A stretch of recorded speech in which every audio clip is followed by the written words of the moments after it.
What's going on, guys? Just wanted to talk about something a little bit different today. Flippers. So now I know this is a very controversial topic in just about every collecting hobby, but I think there is a certain etiquette to selling or reselling Funko Pop, sneakers, whatever, and I just thought I could touch on 7 commandments I believe to flipping. So let's get right into it. Here we go.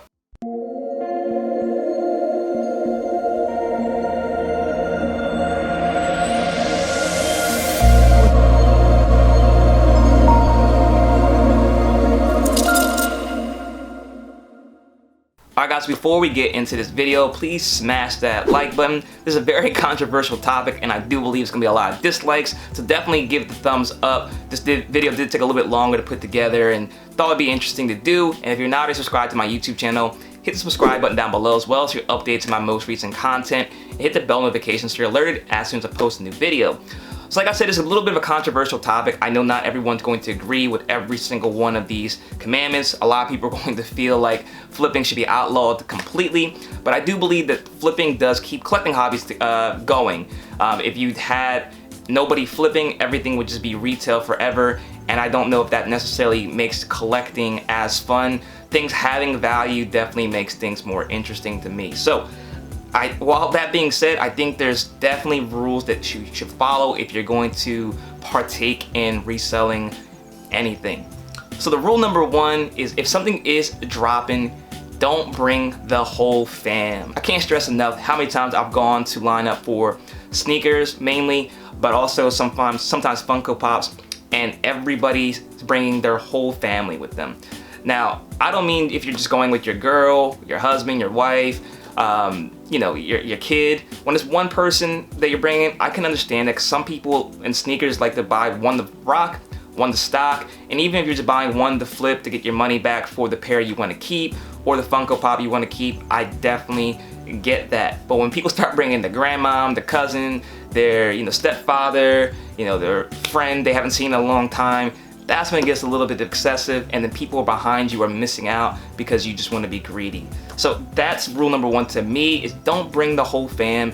Don't be greedy. If you're gonna get one extra, that's completely fine, but don't try to bring the whole family so you can capitalize and get the whole stock. Rule number 2, let everyone eat.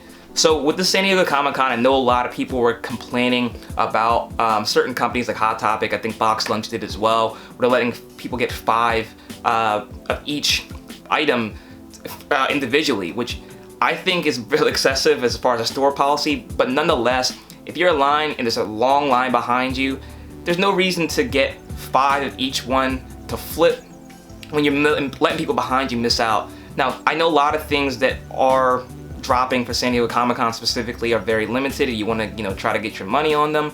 But there are people that are behind that aren't looking to flip them. They're maybe their favorite character from a TV show. They might have requested off work, and they're missing out on something because you want to be greedy. I do believe there's enough for everybody. Let everybody eat. It's not always the best thing to do, best etiquette, to try to make your $20 and let somebody else miss out and then not have it in their collection. I definitely feel like there's enough to go around. Let everybody get theirs. And if there's some left over, then you can get some more for yourself. Rule number 3, the homies get retail. So this one I can't stress enough. I know there's a temptation that if you get something that is going for a high dollar amount, to try to charge your friends extra. Don't do it. Don't do it. So I recently got one of the Funko Pops, I think from Toy Tokyo, and one of my homies hit me up looking for it, and I said, I got you, no problem. If I get an extra, it's all yours. And then I made the mistake of actually looking how much that pop was going for, and I'm a man of my word. Whatever we agreed upon before is the deal. You can't sell your friends things for more than retail. If you're going to sell your pop for more than retail, don't tell your friends you got it. If they're your friend, charge in retail what you paid for it. And number 4 kind of goes with that. If we dealt with retail in the past, it's always retail in the future. I've seen people before that, they've done deals with people and they gave them a fair price, they gave them a retail, and then later on they get something else in the future and then they try to sell the flipper price for it. That is not cool. That's not cool at all. If you had a deal where you're, you know, looking out for each other, you should always be looking out. Again, not a lot of these pops are worth too much money to lose, you know, a friend over $20 to $30. Doesn't make much sense. If you're doing with retail in the past, definitely do retail in the future. Looking out for each other definitely builds that community and also helps you get something else in the future that you may miss out on. Rule number 5, if you're going to flip a product, Funko Pops, sneakers, whatever it may be, charge the market price. I can't stress enough how many times I've seen people where a Funko Pop is selling for $40 on eBay, Mercari, whatever it may be, and then on Facebook or whatever, they're trying to sell $100 for the Funko Pop. At that point, you just look like a jerk and greedy, and I just don't know why people even do it to begin with. And if you're going to charge more, at least charge close to what the going rate is for that product. I don't know why that even has to be a rule, but it definitely needs to be stressed because some people tend to not follow this rule, and it's the easiest one to follow. If you're going to charge, just charge what it's going for. Rule number 6, another easy one. Not everything is worth flipping. A lot of times the hype gets to people. I know some stuff like the blacklight Marvel Pops might have been the most recent example I can think of this, where people were buying up all of the blacklight Marvel Pops to flip online, and I don't think they're going for that much. They're going for maybe 20 bucks. And you know, with the $15 retail after fees and shipping, if you're doing it, you're gonna lose money. So, you know, not everything is a flip. There's people that are hoarding Funko Pops that's trying to make an extra $1 or $2 literally, and letting people who wanted those pops into their collection miss out. So again, not everything is a flip.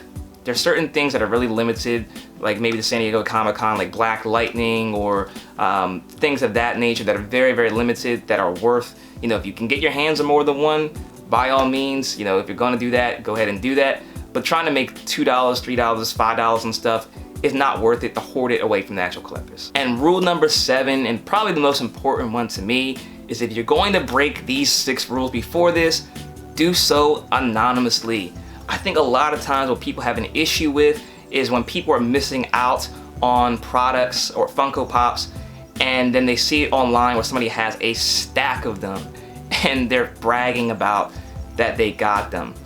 If you're going to flip something, just do it on your own time. Make your money and don't let anybody else know about it. I see this all the time in sneaker hobby. You know, I miss out every single week at this point on buying sneakers, and then I'll go into a sneaker group or something, and I'll see somebody's whole trunk stacked with that exact sneaker, and I realize now why I missed out on it. So same with Funko Pops. You know, I've seen people talk about how many they've got of each they've gotten from San Diego Comic-Con, and then I see way more people online complaining about they missed out. If you're going to be the one to flip the Funko Pops, just do so quietly and make your money and go about life.